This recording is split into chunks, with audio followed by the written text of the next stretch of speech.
My name's Audrey and today I turned 30 years old. I want to tell you all about how I became a millionaire because of two very greedy people. They say what goes around comes around. I first met my husband Gavin on a work trip our office organized. We both led different departments and had never crossed paths before. The trip had lots of activities like games and sports. During a volleyball game, I got hurt and sprained my ankle. Gavin was quick to help me, carrying me to get first aid. I thought he was really kind and wanted to get to know him better. After the trip, I reached out to him and asked if he wanted to go for coffee. He said yes, and we met up at a local cafe. During our date, we talked about the trip, our interests, and our families. I realized we had a lot in common. We liked the same sports, TV shows, and hobbies. Gavin told me about his family, especially his strong bond with his mother, Meg. He mentioned, "I've always been really close to my mom. We make sure to visit each other at least twice a week." "That's nice that you're close to your mom. What about your dad?" I asked. Gavin responded, "He actually left us a few years ago, and we don't really keep in touch." "I'm sorry to hear that. Is everything okay between you two?" "It's complicated, Audrey. Let's just say things didn't work out." "What do you mean by didn't work out? He's your dad, not your boyfriend." "Yeah, it's just, he wasn't very supportive, so my mom and I decided to part ways." "Was it because of financial reasons or emotional ones?" "You know what? Let's talk about something else," Gavin interrupted. "Oh, sure, I'm sorry. I didn't mean to pry. I just want to get to know you better. We can change the subject," I replied. I didn't dwell on it and figured it was a sensitive topic for Gavin. I believed that as we grew closer, he would open up more about his past.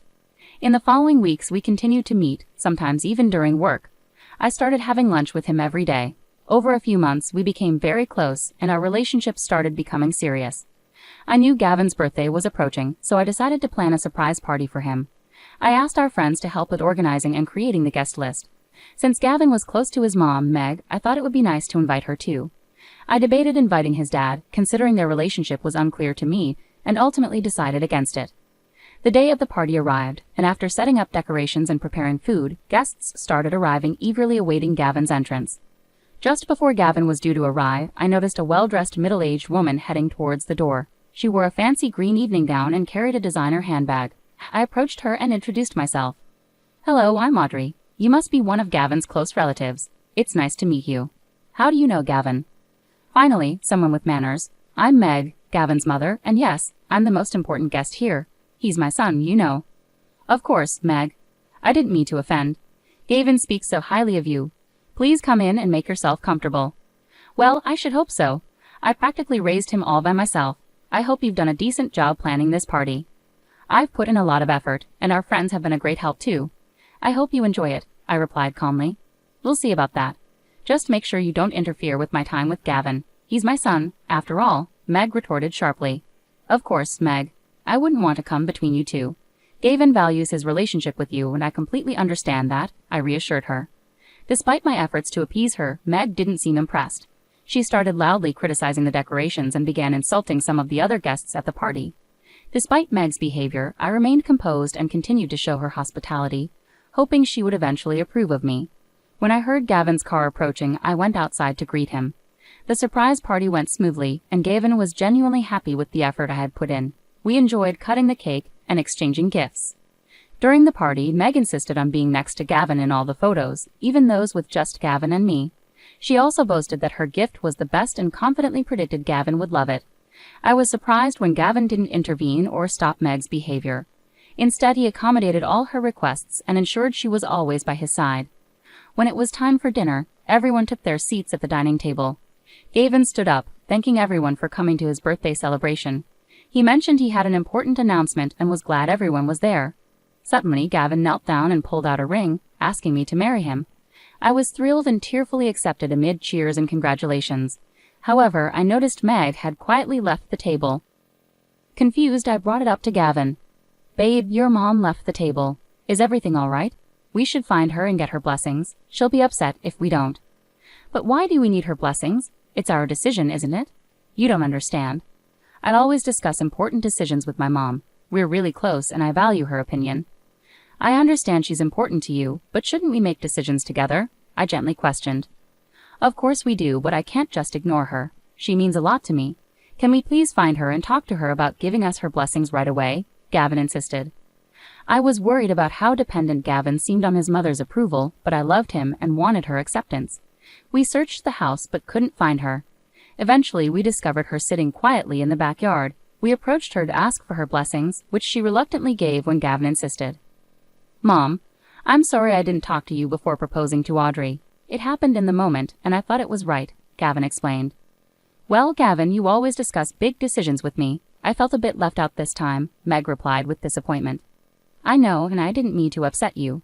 I planned to talk to you the next day, but the surprise party changed everything," Gavin tried to explain. "I understand it was unexpected, but you should have found a way to talk to me before making such a big decision," Meg insisted.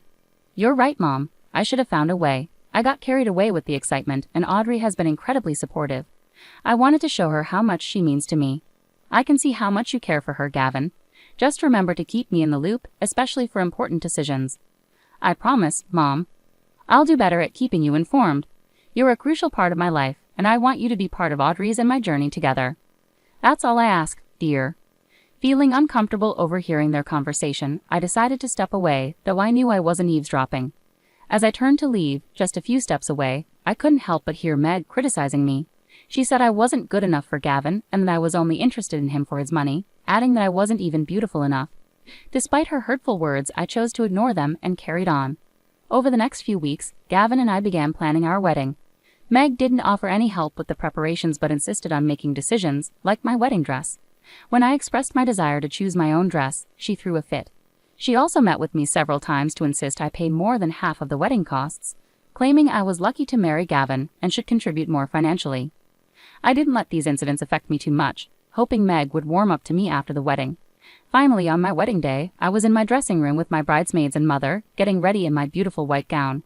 Everyone around me complimented how stunning I looked. I heard a knock at the door and was surprised to see Meg walk in wearing a white wedding dress. "Why are you wearing a wedding dress today?" I asked. "It's my son's wedding day, and it's the most important day for me," she replied. "I chose to wear this dress to emphasize my role as the mother of the groom. I understand it's a big day for you, but traditionally, the bride wears white. It might overshadow Audrey," I gently pointed out. "Well, that's not my concern. Gavin is my only son, and I deserve attention on this day too," Meg insisted. "Of course, Meg, but today is primarily about celebrating Audrey and Gavin's love and commitment. It's their special day," I calmly reasoned. "I understand that, but I'm making a statement. My presence here matters as much as anyone else's," Meg asserted firmly. Though I was furious, I didn't want to create a scene and spoil the day. The ceremony proceeded smoothly, and we exchanged heartfelt vows and rings. It was an emotional moment, marking the culmination of our long-awaited journey together. During the wedding planning, I had asked Gavin to handle the guest list. I noticed his father wasn't included and asked him about it. "Gav, are you sure about not inviting your father?" I asked gently. "He abandoned us. He doesn't deserve to be part of such an important celebration," Gavin replied firmly. I wanted to persuade him otherwise, but I decided not to push the issue further to avoid upsetting him on our special day.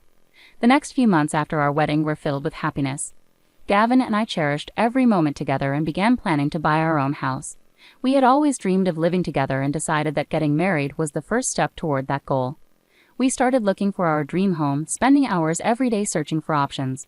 One day while I was at work, Gavin called me. "Hey babe, I'm sorry, but an important meeting came up. I won't be able to go house hunting with you today," he explained. "No worries, darling. It happens. Don't stress about it. I can handle it on my own," I reassured him. "Thanks for understanding. I'll make it up to you, I promise," Gavin replied. "You better. Just focus on your meeting and we'll catch up later. Love you," I said. "Love you too, babe," Gavin replied warmly. After work, I got into my car and headed to the property location. Looking at the details, I noticed it was a unit on the 10th floor of a building still under construction. When I arrived, I met with the realtor who mentioned another visitor had arrived under our name to view the property. Knowing Gavin was occupied, I was puzzled about who it could be. To my surprise, it was my mother-in-law waiting at the door, looking impatient. "Why are you here to see this property?" I asked her. "I wanted to make sure it's suitable for my son and that there's a place for me when I visit," she replied bluntly. I wasn't keen on Meg being involved, but to avoid upsetting Gavin, I let her join me. As we toured the house, Meg didn't hold back, criticizing the building's condition and dismissing the property as below her standards. By the end of the tour, I was frustrated and eager to leave. The realtor stepped away to take a call, warning us about the construction hazards. I started walking around and saw an incomplete staircase outside the house. Without noticing, Meg came up to me and suddenly kicked my right leg. I lost my balance and fell down the stairs. I couldn't move and felt soreness on my arms and head. When I looked up, I saw Meg smiling as if she had won something. Then she quickly turned and left. I was confused and unable to move for a few minutes. Eventually, I found my phone in my pocket and called for an ambulance, which arrived quickly. On the way to the hospital, I couldn't stop thinking about how Meg had tried to hurt me by pushing me down the stairs. I had always been kind to her since we met, so I felt sad and angry about her actions. At the hospital, they treated my injuries and I had to have some scans done. I tried calling Gavin several times, but he didn't answer. Eventually, the medication they gave me made me fall asleep. The next morning, I called Gavin again, and this time he answered. I told him everything that had happened between Meg and me. "You're making this up, Audrey. Are you seriously saying my own mother pushed you down the stairs?" Gavin exclaimed. "I'm not lying. I would never make something like this up. I fell because Meg kicked me. She intentionally hurt me," I replied, trying to stay calm. "You're just trying to defend yourself. My mom wouldn't hurt you for no reason," Gavin argued. "She accused you of being aggressive. I can't believe you're taking her side over mine. She pushed me down those stairs and now she's lying to protect herself. Please, stop defending her." I pleaded desperately. "I can't come to the hospital right now. Meg's in shock because of what you did, and I need to be with her," Gavin replied firmly. "You're choosing her over me after everything we've been through. You brought this on yourself. Maybe you deserve this for what you did," Gavin concluded coldly. Devastated, I started crying and ended the call. I felt lost and spent the next 2 days in grief and shock. Gradually, my injuries started to heal, and I regained my strength. My parents visited me and were shocked by the situation and Gavin's reaction. My father suggested looking into Gavin's father to uncover the truth, suspecting Gavin and Meg were hiding something. Following his advice, I hired a private investigator to locate Gavin's father, Neil, and contacted him. Initially confused about who I was, Neil eventually grasped the situation. "You know, I divorced Megan and left the house because she and Gavin were using me for my money. I'm the chairman of a big company, and Gavin wanted to steal from me," Neil revealed. "I had no idea. That's awful. I can't believe they would do something like that," I replied, shocked. "Yeah, it was a hard decision, but I couldn't let them take advantage of me anymore. I want you to know that those two are never up to any good," Neil warned.